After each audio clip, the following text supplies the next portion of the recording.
olutalo lwa Honorable Lutaya akosa ne maama w'omwana we munanga ate lwawunzise nga lugweredde wa full figure. Full figure kye bali mu kumukola kikambwe. Ene Newspack channel we bale kuba nti natoje kumideko mangi genkuletedde akkiriza mbeere nga kuwa full figure we munanga si birungi ate munanga okuvaayo n'awolereza Geoffrey Lutaya ate kumuzaalidde ebizibu senga asidi alese bwino wa Geoffrey Lutaya akosa ne full figure. Bu full figure yayinako ku balongo okitegeera yayinako ku lubuto lw'emyezi omusanvu nga lwa balongo mbw ate yazaalako ku mwana mbu abe gw'owulira mu kyalo ono eyali owa Honorable Lutaya gwayogerako mbu yatera obbawo obuyambi mbw ate yeyatta omwana wa full figure kwegamba emboozi mpanvu katubeere nga tukuwa akatambi kano kakwate empola senga asidi aleese bwino abamu ebakako kidendo omu ayitibwa Lutaya namufunisa olubuto olwasooka first pregnancy kate nalujjamu kubanga kate by that time yali mukwano gwani gwa main wife Irene. Kathy was friends and workmate of course with Irene. Another point inafuna olubuto olulala n'alusirikira olubuto olwokubiri olwokusatu n'alusirikira ne lukulira ddala omwana n'amuzaala yamala omuzaala ne bamutta era nga abe yaliwo nga wamaje abe wamaje na chikolera mukwano gwe. Point number 4 nafuna olubuto olw'abalongo wandika nti twins abalongo ate Lutaya azaala abalongo jukira waliwo ne house gaalo gwe yazaalamu abalongo oyo musajja azinira ddala abalongo abalongo olubuto lwa myezi musanvu ababbi abayaaye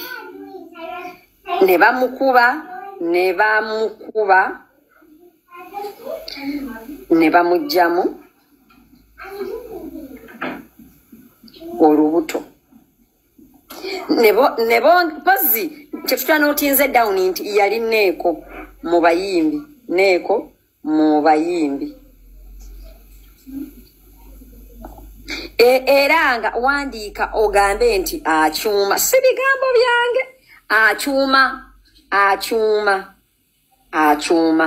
bakyogedde emirundi ejja mweno audio akyuma atamanyi bulungi Luganda okukyuma kitegeeza mbu n'omuntu awunya naye kyesitabuuziza awunya matu awunya nkwawa awunya mbugo awunya nkabina awunya nnyindo awunya nviiri awunya bigere awunyawa sitegedde naye nga bagambye akyuma wandika nti a ne cha ne ha ne u ne ma ne akyuma in full kigwayo mbuno akyuma akyuma kakati oyo ye informant number 1. That is where I said Lutaya is a murderer. Wandika nti Lutaya the murderer kubanga murder case nambe mu bazaala omwana abe n'amutta omwana. Abe was acting for and on behalf of Lutaya. Eranga olubuto olw'emyezi omusanvu bamukuba otuusa olubuto lwe lwavamu naye maama everything said and done full figure nga yalaba kakati gwe wobeera gwe nga yegwe fulufigo oyinza okwagala nice oyinza obutaba na busungu nice nice ye nga yawooma ne bamukubira n'akayimba oli nice aniravule n'azaala n'omwana ng'olabako right now omulungi okuzaama obusungu bwa fulufiga buviira ddala ku ggumba. Subscribinga, likinga, leka obaka bwawo mu comment section. Akkiriza tubeere ng'ate tugendako ewa Geoffrey Lutaya Honorable we yabadde munange ku ssimu ne penge bino nno bye yayogedde ku nsonga z'omwana we ne yali mukyala we oba ne mukyala gwe yazaalamu omwana. Alo. Tata wange munnange ndi wano ne nagambira kankuleetere mbuleetezi tata gompe version ennungi nga sinna samwa kuba biyitingana atenze kusoyogera ku bwoyita kwogera ku Geoffrey Lutaya bweyogedde ku taata wange kati mbali nosooka yo muyitamu nesooka mugamba ddadi katukoze tutya wano. Munnange inenge olabina abantu ngulabina abantu abakuyi atawanyiriza emyaka gyonna omwana gy'alina. Manange kuba yasooka okulegulira eby'amaanyi emyaka 15 omwana mwaka gumu n'akola amawulire mayitirivu ng'asaba ye bamulage omwana ekyobugagga kiki ky'alina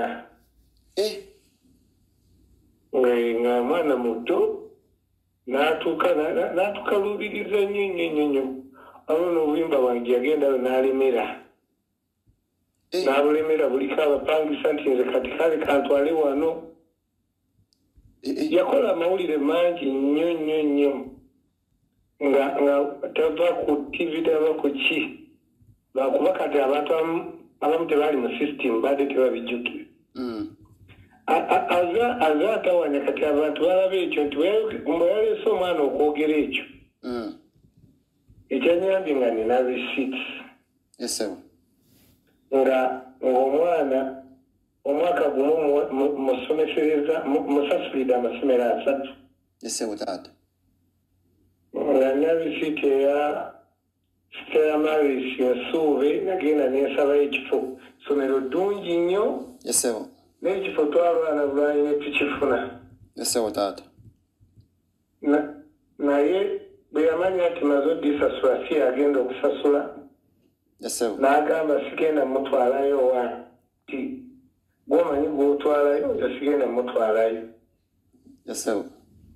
jjukira sikyaddayo basaba bagamba nti ate munzirize ssente ate nga njagala omwana agende asome n'agenda netumusasulira asomera eddala esomero eddala ye yaliraba nti nze mwagala wano somero lyeyafuna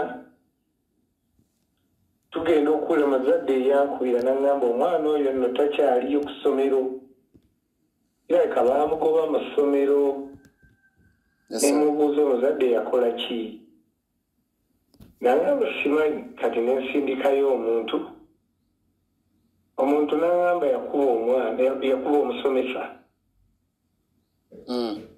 omusomesa ne bamugoba era ne bamugamba nti taddangamu kulinnya ku compound y'essomero eryo kati ne twegayirira mukwegayirira ne bakkiriza nti ajja bamukkiriza okudda kukola bibuuzo ku lunaku lw'ebibuuzo lwabadda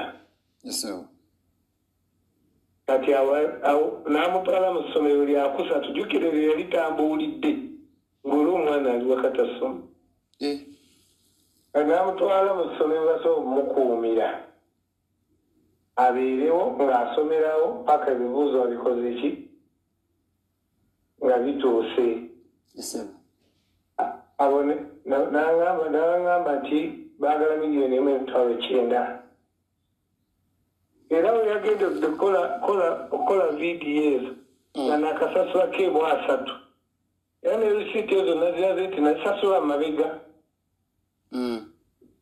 nga kwemu 9 nakabawa keemu 3 nti wago bamukuumira asobole okuba obutabeera waka paka kola bibuuzo Zinange nekaze bali mawulire. Omwana alaja nanga batalabizibwa, batasoma. Ngate babegaawo inali era nga bwotya amawulire. Yava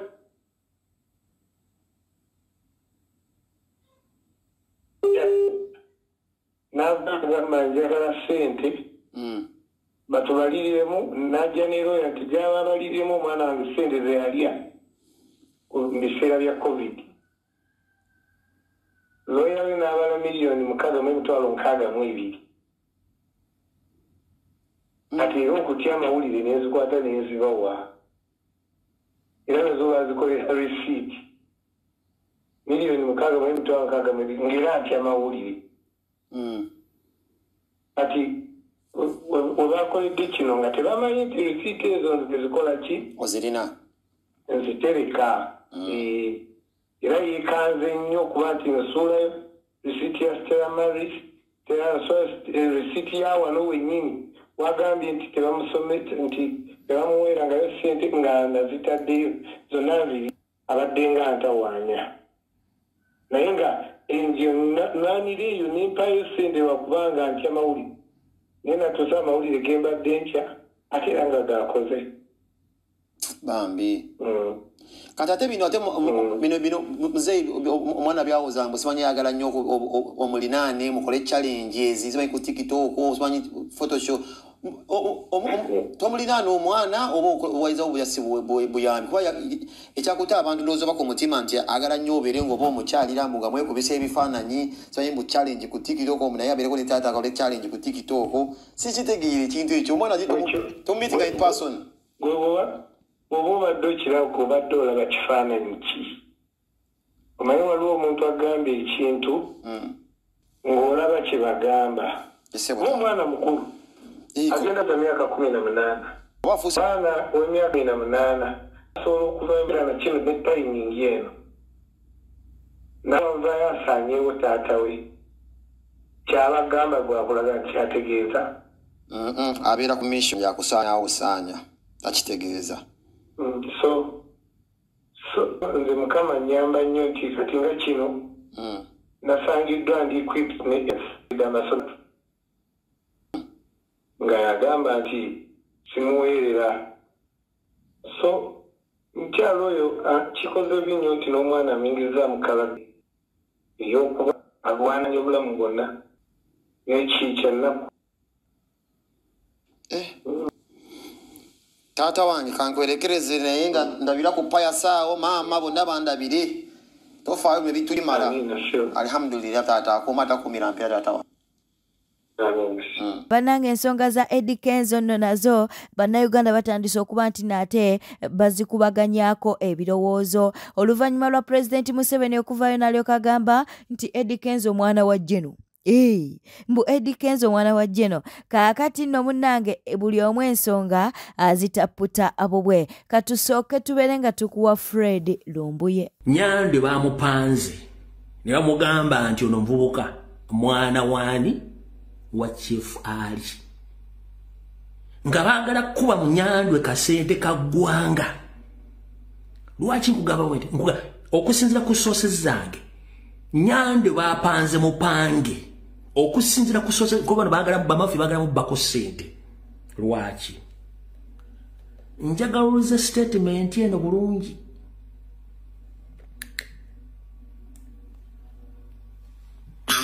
With the honesty of Kenzo, because the money we gave him, he used it. Kenzo is the son of a soldier, the son of Chef Ali. Did you tell him your father you were hiding it? I don't know, Mzee. He told me he's the son of Chef Ali. It's him who told him that he is the son of Chef Ali. Not Museveni to tell the public, but it's Kenzo himself told Nyandwe that he is the son of mafias created that scenario in order to get money from Zaychansi. How do you see it?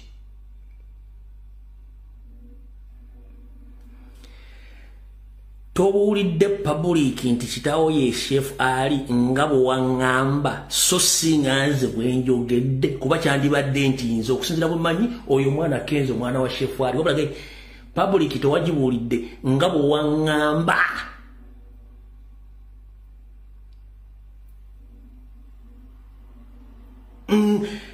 Njagala mubeere so critical, pay attention to details. Nze video neba dakiika 3 nkwata bigambo video nayo nenjijuwa. Kati eno project ya diversion lwaki ba NRM bloggers, ba YouTubers, TV, radio station izo nazijibuukidde. Naye yennyini ng'omuntu yakoze he had focused bamujjako ne interview ku kintu ekimanyikiddwa within a small period of hours. Gwe tosobola kubuukamu. Tosobola kukozesa mutwe guno gati bana bantu banachi bavuka. Kankuddemu wano katono nnyo. Katono nnyo.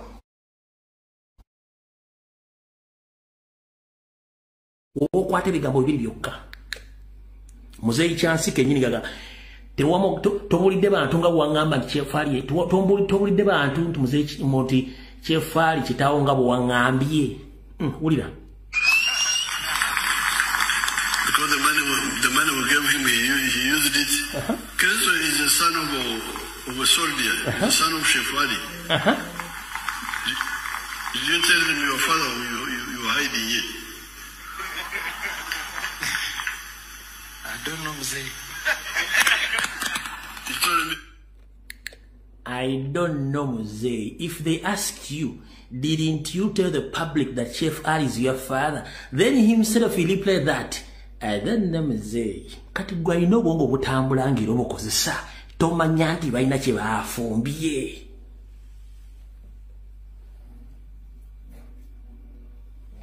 I don't know, Mzee. Kankamalewo njagala oddemu paying attention ku ddakiika zino. Njagala paying attention ku ddakiika wetuviira ku video eno ojja kuba bivuddeko dda nti eno super diversion. Right now to focus in the struggle. Uliza zine dachika utovewa. Because the money we gave him, he used it. Kenzo is the son of a soldier, the son of Chef Ali. Did you tell them your father you were hiding it? I don't know. I don't know, Mzee. He is the son of Chef Ali. Where are the other children of Chef Ali? Madonna, where are you? Someone can put my camera in Madonna, please. Kati mudde ku social media musharinge kasitola ene propagandalist TV ba YouTuber buli ka page kona kapika ekintu baba creatinga diversion. Calvin Kayanja naye wuno avuddeyo n'abaako by'atangaaza era by'ayogera ku nsonga munange za Eddie Kenzo ne taata we. Nina omuntu gwe njogeddeko naye wa munda nnyo era simanyi vidiyo eno bwe naakuyisa Kenzo mukwano gwange naye bino katubigamba abantu. Kenzo zino ze zimu ku nsonga lwaki yakweka nnyo kitaawe. Era President Museveni yakoze bubi nnyo Eddie Kenzo kuba obulamu bwe bwonna tayagalangako kubeera ekyo kituufu kyali. Eddie Kenzo ono mujjukire nti yakadda buzze wa muzeeyi y'omu ku bantu abaali bataagalira ddala gavumenti yeno era nga takkiririza mu ebyo ngeri gyeyisaamu bantu. Ennyimba ze muzimanyi n'ebirala. So kyali kijja kuba kibi nnyo Kenzo okumugamba nti mwana wa mulwanyi ng'atwalwanisa gavumenti yeno. Ekyokubiri, Kenzo ono yejje kuva ku zero, talina sapooti ya famire ye wadde nga taata we musajja wa maanyi ne nammwe mukimanyi nnyo nti osobola okubeera nti oli mutabani wa mulwanyi oba nga taata we yali mugagga gwe n'otafiibwako. Naye singa bagamba nti oyo mwana wa gundi ng'erinnya livuga oba yali musajja wa amaanyi sakisesi zo zonna basobola okuzizisa ku kitaawo gwe n'omaliriza nga ifoti yo togyeyagaliddemu. Buli omu alaba bikugwana kubanga taatawo yakola nnyo naye nga tolina contribution ya kitaawo. Ekyokubiri, Eddie Kenzo tayagala kumwataakinga ku byayita bya kitaawe. Mugenda kulaba abantu bangi abavaayo. Oyo jjeno gundi yatugono, ono jjeno gundi yakola bino. Be baatutulugunya. Eddie Kenzo tayagalira ddala kumugatta na byayita bya kitaawe. Kyova olaba nti muleeta interview mpitirivu ng'abuzaabuza nnyo ku bya taata we. Yo Eddie Kenzo. Fenna njagala tukkirize nti taata we asobola okuba nga yali w'amaanyi naye nga takulinaako contribution. Eddie Kenzo musajja yeeje from zero paka waali olwaleero. Ekyokubiri, bannayuganda mubamanyi. Olwaleero President Museveni bwe yabagambye taata we Eddie Kenzo, mugenda kulaba ababibungeesa nze yantulugunya wano be battanga abantu gundi. So Kenzo ng'omusajja ayagala okweyagalira mu maanyi ge yagaana okwehaataakinga ku legase ya kitaawe.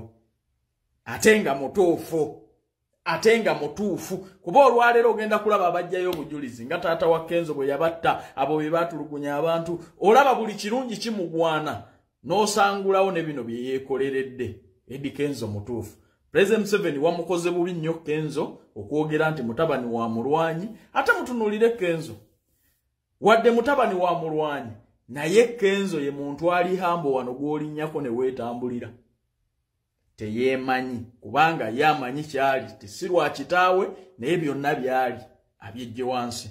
Ebyo mbijje munda nnyo. Eddie Kenzo mukwano gwange ojja kunsonyiwa naye geega amatuufu. Bwete tambudde obadde mulabi mulungi olekwekumira ku Newspark channel. Kankusaba obeere ng'osubscribinga, olikinga n'okuleka obubaka bwawo mu comment section. Beera bulungi, weeraba.